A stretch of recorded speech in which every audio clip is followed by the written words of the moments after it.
Okay, hello everyone again. We are now in the final film panel of today's session called Funding the Idea, Success in the Development Process. Now with me is Abi Rastogi from 108 Media, Jessel Monteverde, our old friend we know from previous panels today, from Earth Entertainment, and Justin Dillon from Aurora Global Media Holdings. So let's start off by dividing the three of you up. So Abi and Justin, you're both financiers, licensors and distributors. And Jessel, you're a filmmaker, you're a content developer. Let me ask you one thing. What is the biggest mistake from your point of view that filmmakers make when trying to, when entering the development process with people like you?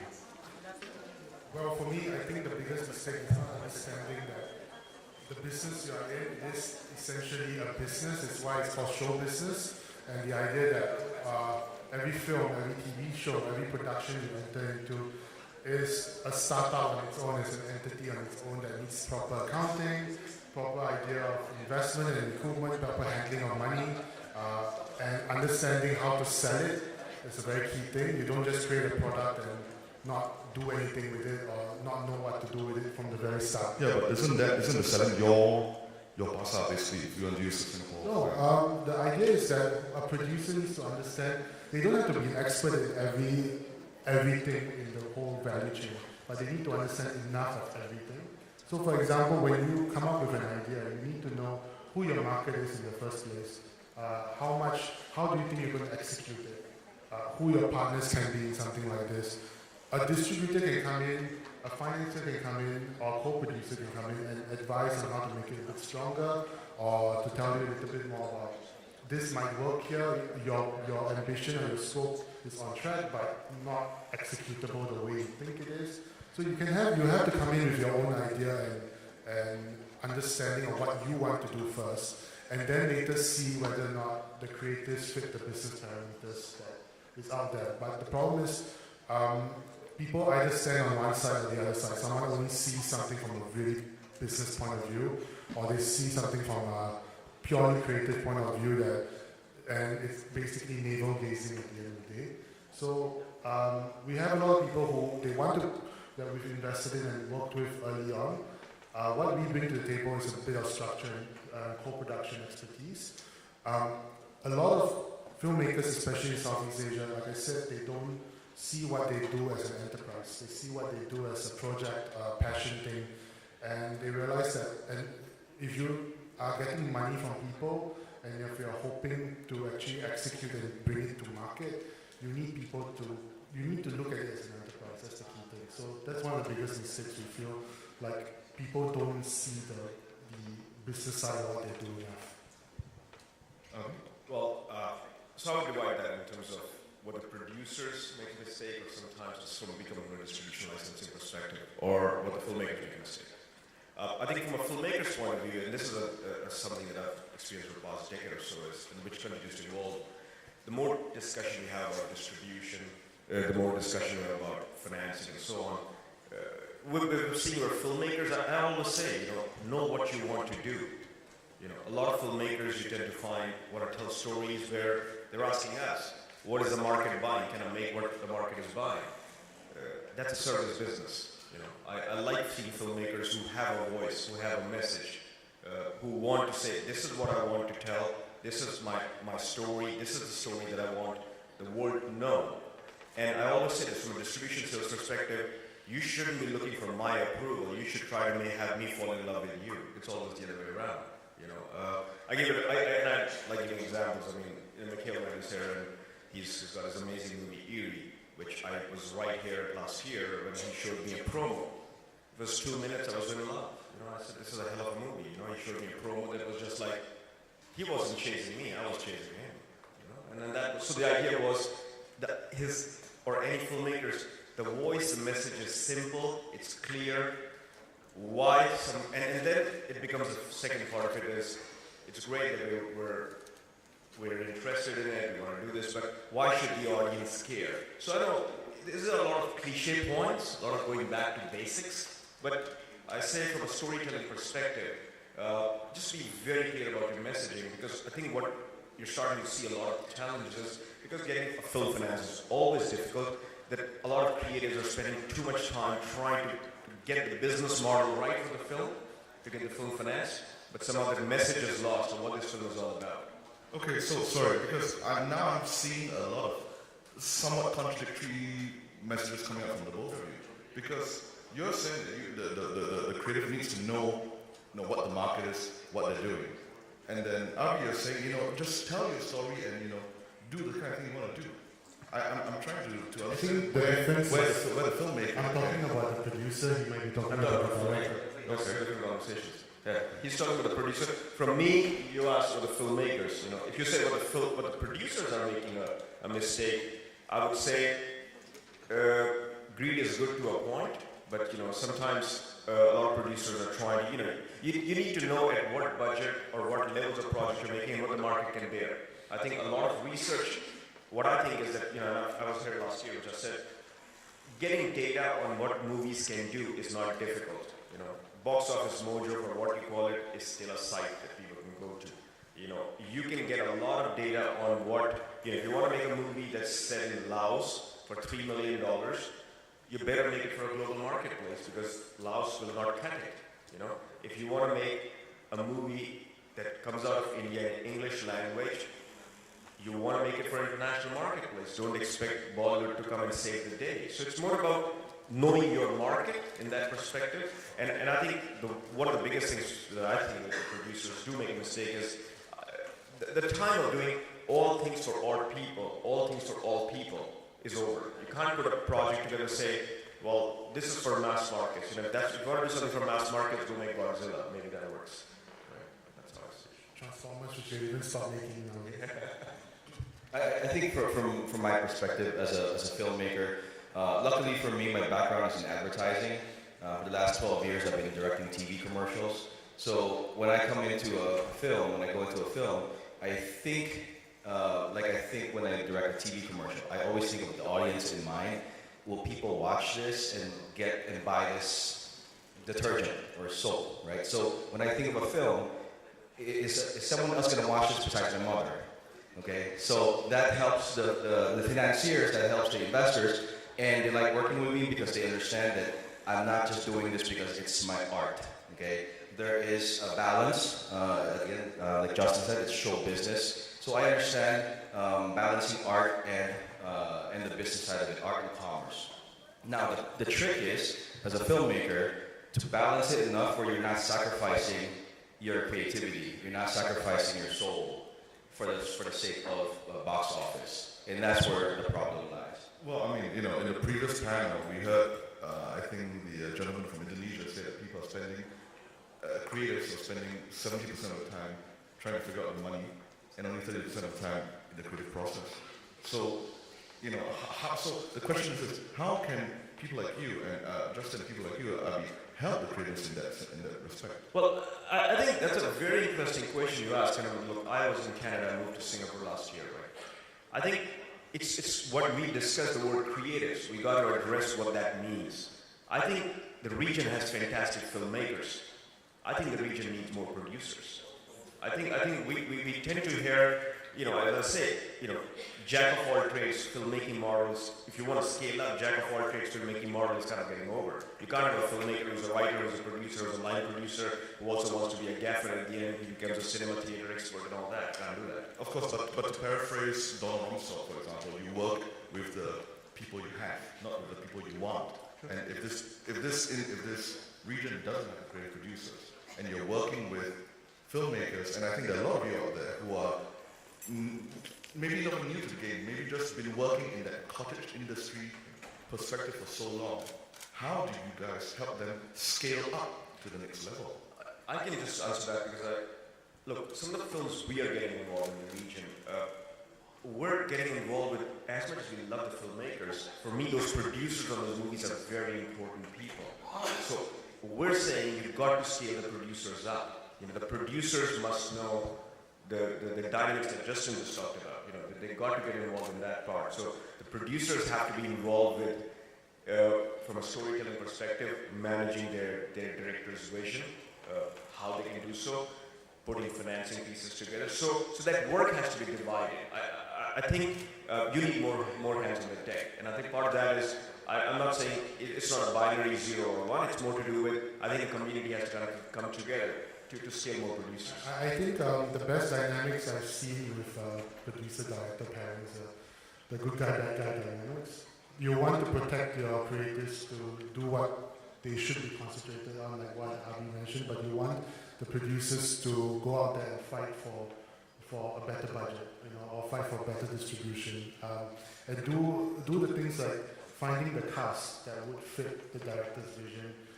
Basically go out there, do the negotiation, understand what's possible with the financing, understand how to get the money in the first place to grow that IP, which is the key in this whole thing that we're speaking about in terms of the creative development. You mentioned why over here people spend 70% of the time looking for money and 30% of the time actually executing the creative vision. It's because they don't actually think that putting money into the creative part of things is important. That they always just know that I need to spend $200,000, $300,000 on production, but whatever the case, when it comes to IP, I'll just write it down somewhere and sell it to an investor or something like this. But they don't realize when you start crossing borders and going to places like the US or to Europe, having a teaser, having even a sizzle when you're trying to sell a format becomes so important, and that costs money, and that costs time, and that also needs people like Abi and ourselves to come in and give that sort of advice and experience that we have in that. Any of you guys want to add to that? You're right in saying that the money is the hardest part of filmmaking. Really? It is. We have millions of ideas in the back of our heads. We made a whole forum about it. That's how hard. Yeah, that's what this is a film financing forum. So it's very difficult. And I think if you're trying to find a way to get money from investors, it's very difficult to go up to a stranger and say, this is my script, finance this. I think you have to develop relationships. And it's done through conferences like this. I've known some of these gentlemen who are financiers here for the last 4 years. I've been coming here to ATF and getting to know them. I mean, they don't finance your film on the first day that you meet. They have to trust you. They have to know your work. They have to get to know you. For example, I'll let you guys know, it was 2 days ago we signed an MOU between my company and 108 Media with Abby and Jin Kai. And that was 4 years in the making. It's building a relationship, getting to know them, and then they would trust me that I wouldn't just squander away their money. So it works out, and I mean, deal. Time will tell, depends on what movie you make. Let's hope it works out, because next year, 4 years down the road here, you'll be saying, yeah, that guy, where is he now? No, but it's something said that I look at it from, the more you discuss about this, is the filmmakers itself, right? There's a lot of, you tend to hear about a lot of filmmakers wanting to say, well, if I had more resources, we could do more, right? I can give you an example. I don't know how many of you people know a short film called Kings of Fury. It was a little ping pong action movie, 20-minute, 15-minute, that was made out of Sweden, that got viewed by 50 million people and got sold for millions of dollars, a 20-minute short film to Netflix, right? So I think a part of it, as a filmmakers, you have to kind of think about it. I mean, my 2-year-old daughter is right now running out with an iPhone. Maybe. No, but what I'm trying to get to is, filmmakers have a lot more resources now to push their idea forward. It can't just be, I think the money is hard, but money is hard in every business, that is filmmakers have a lot more opportunity, and they should take a lot more chances to say, how can I tell to create visual elements? What can I do to get people like us, what I call fall in love? Okay, well, I want to go back to Justin's point, which is about the process, the development process, because that's what we're here for. And, we don't always have many writers, especially, on panels like this. So I'm going to try and hustle for them and ask this question. how do we ensure in the development process, how do we try and get some money into the pockets of the writers and the people developing the IP as we move along? Okay, this is always a catch-22. I think in the early part of the day I mentioned the idea of an ecosystem not being available in this part of the world. I was a creative exec for Searchlight in Hyde Park for 2.5 years and was living in LA, and one of the things that happened when I came back to Singapore was seeing such a vast difference in how writers and IPs and creators are treated. And because of that, you also don't see a vibrancy and a thriving economy of IP developers. Okay, well, explain the difference, because one thing I've heard, for example, in LA now, is that people say, oh, you're right in LA. Well, now people are asking you for free stuff. It's just that they've got more money themselves. Yeah. So what's the difference between LA and here? Well, exploiting writers is the same in both places. Writers will always get exploited. It's just there's more protection in LA against that as there is over here. Explain, let's go deeper into that. Okay, so over here, the fees are not as robust. Writers don't know what to ask for. That's the key thing, and they tend to work directly for the producers many times who basically the acquisition, the idea of rights management, what writers own, isn't really exactly there. And what we do is try to figure out, from a writing perspective, from the creative development perspective, is how writers can get involved in the long tail of a project, not just deliver a script, this is this, the director takes over, the producer takes over, and you're almost a forgotten person. So could you give me an example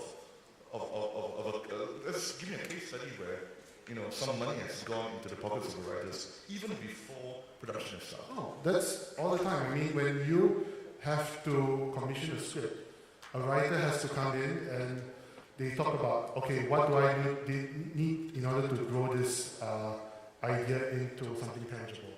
First, a producer will ask for treatments, they will ask for a Bible, and then after everybody's happy with the groundwork on the IP, then they move into the scripting process. Every stage of that process, a producer is expected to give some money to keep growing into the show. Yeah. But are you guys going in there as well? I can give you case studies if you're asking. So, but I'll take a step back to the question you asked about what should the writers do and how does the ecosystem work. I think the first part that I say, and I come back to it, is for the writing community is how badly do you want it? That's an important question. And it puts them at a very, very, very, they don't have much power if that's... No, and I'll tell you why I said that. How badly do you want it? It's because not everything gets greenlit at the first time. Not everybody gets a script ordered the first time, Are you going to put in a spec work? Let's just say your pitch was fantastic. Asia, I don't think Southeast Asia is ready for places where you just pitched a fantastic idea and it happened overnight, right? I'll give you an example. Case study. Jessel has a project that we're working together with. He pitched something on breakfast and I just loved it, But within half an hour, he had a deck for that project. So that's sort of like a pitch deck for that project. That solidified that visual to what he told about. By the time I was asking him more questions, you kind of had a script in the go. So it became something that got involved. I think when you said what is different between LA and here, and I think the idea is a lot of the creative community sometimes is waiting for the mothership to arrive, and then they'll jump. If you go to LA, which is where you go to a cafe, it'll be filled with, I can guarantee you, 70% of the people sitting in cafe are writers working in the daytime, working on that one spec script again and again, until you get it right. And I think the part of it is that we all want to get involved early. And I'll give, so the first part of the question is, I think you just have to write. You just have to figure out a way to get going. Because if the model is, well, if a big network or a big producer or a big studio executive will give me $5,000, $10,000 to write, then I will write it. Well, then you're always $5,000 away from your idea becoming a monster. And I always say this: you're asking me to put $5 million to your movie, and you're not willing to put about $10,000 worth of initiative from your side. I don't think it's a fair deal. I'll give you an example. Like many times in this market, we get pitched very quickly. Right? A writer or a producer who has writers under him, or a guy who owns a production company, what happens is they say, I have this idea, that idea, and then suddenly out of the three, maybe you really like the one. And you tell the person, okay, I like this one, when can I see the script? Or when can I see a treatment? Can I even see a deck? Oh, we'll give it to you in 2 or 3 weeks. It's just in the concept stage now. And in the 2 or 3 weeks, suddenly turns into 1 month or 2 months. it's a continuous 2 or 3 weeks. So one of the key things in this is skin in the game. Everybody needs to put in some skin in the game. When it comes to development, we're looking at creators who can put that skin in the game and not just wait for something to happen first before they put that into ideas. So even Singapore at one point, they had a development grant where they realized, they heard the screenwriter say, oh, we have day jobs, we can't take time away from our day jobs to write scripts, so we need some money to sustain us to write scripts. And they had this development grant, and they realized that what happened was the writers did get the grant, they just didn't end up finishing proper scripts. Right. They didn't know how to pitch to anybody else to get the script into market. And so a lot of these grants, a lot of the scripts that were funded never actually went anywhere. And they realized that it's not so much about finding people to get them to write, it's about teaching them how to go into market. How do you find yourself a producer whose job is to meet people like us and start pitching that project to them. And that's what I always talk to filmmakers about. If you're talking to us about script and you don't have anything to show, are you expecting us to take on the work for your IP and then share an IP with you at the end of the day as well? So when it comes down to it, it is an implicit negotiation. If you're coming to someone to pitch, and you may not need a script because sometimes scripts change along the way through the development process, but you do need something like a Bible. So what you're saying is that, a script at least gives the writer some credibility. That they actually put their money where their mouth is. Just what do you think about that? You see his decks are great.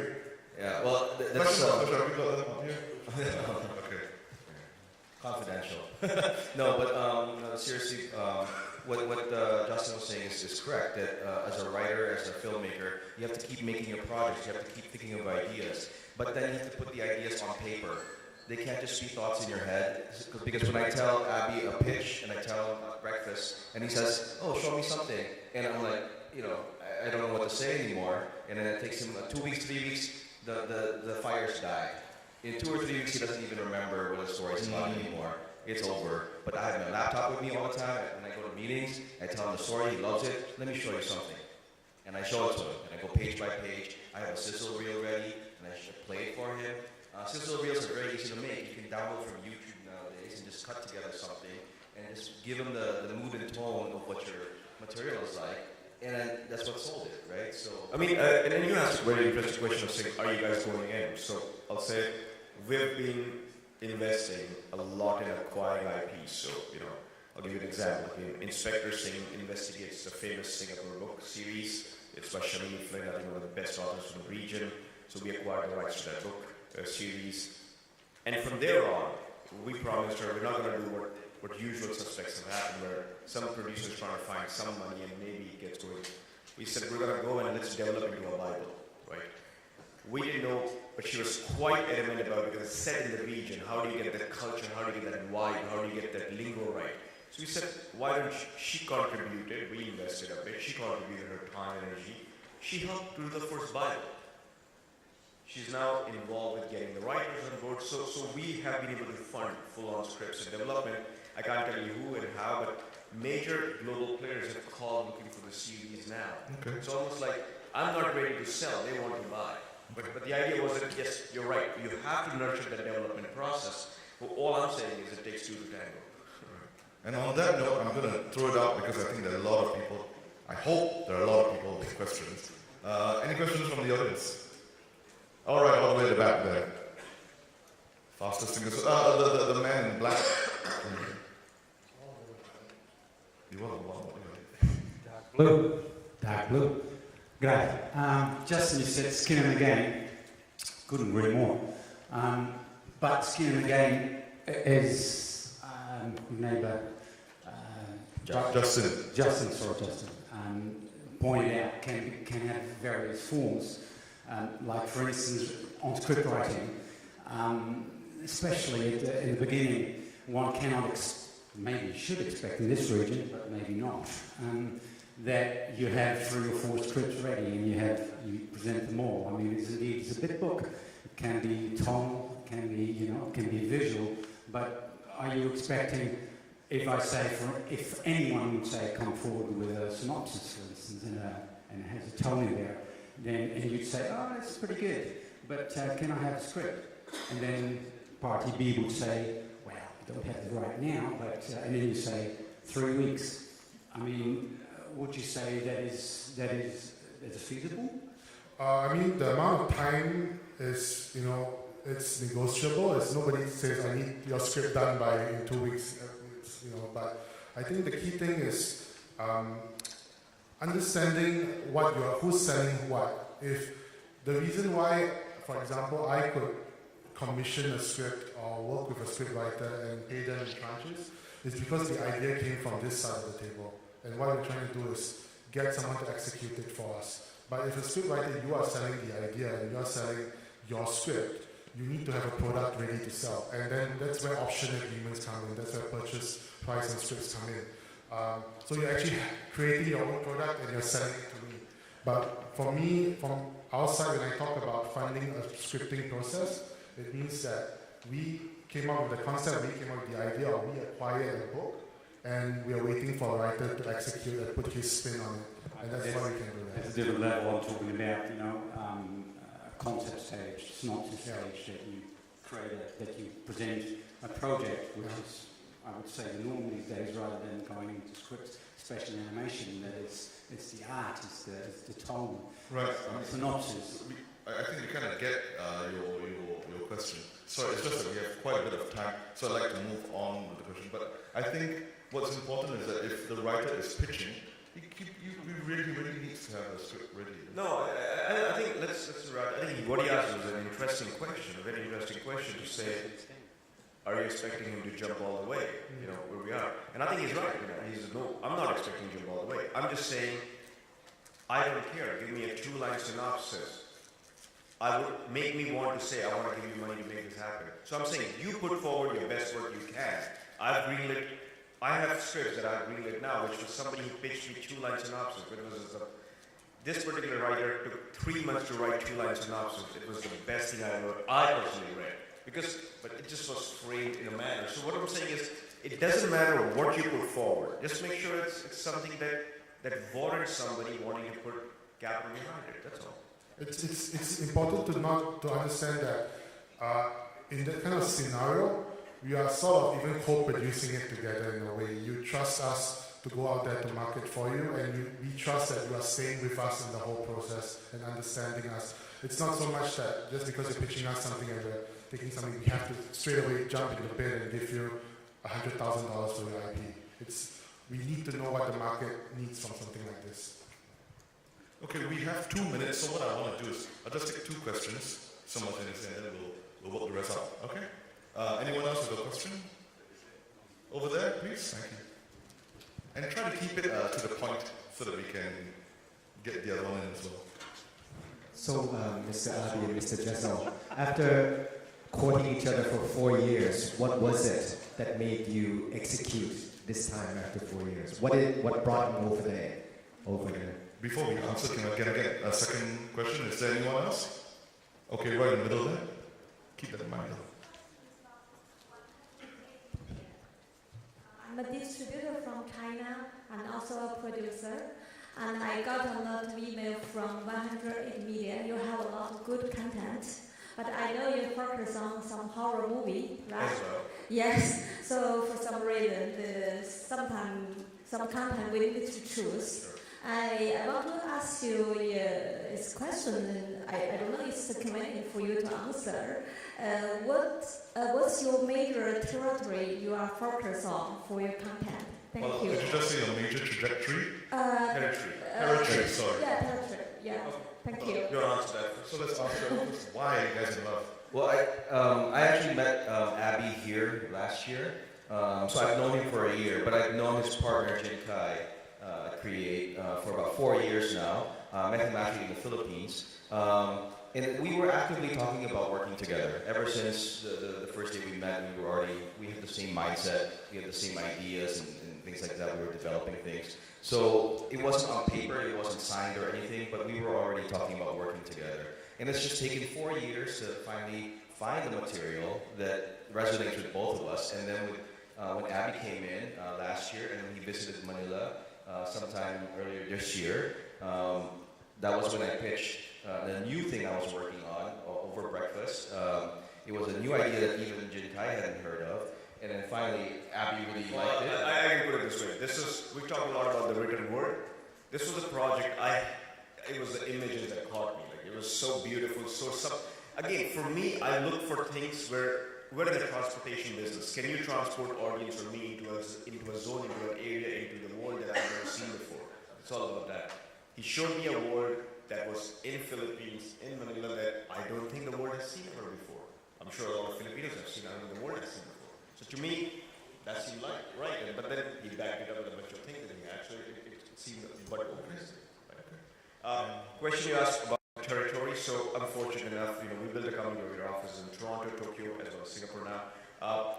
We always tend to say we're content agnostic and platform agnostic as long as the content is good or good enough, right? So I think from a territory perspective, we are right now focused on when we come into making content or producing or helping finance projects that have an Asian bent, but for the global marketplace. So for us, the global marketplace is very important. I think we would love to do a local movie for the local market, but I think there's amazing people who are doing that already here. I don't think, we would love to be there, but for us, we're looking at films or projects that we can take to a global arena. So I'll put it this way. When I started the company, my first film was an acquired movie out of Kazakhstan that nobody knew about, and we distributed in 70 countries. So for us, again, I say, I go back to the basics of saying we founded the company and saying, thrill, excite, or provoke. If a project has one of those three things, probably. Could you repeat that? Thrill, excite, or provoke. That's what I'm Thrill, excite, or provoke. That's a great way to end this panel. Thank you to all my guests. Round of applause, please, ladies and gentlemen.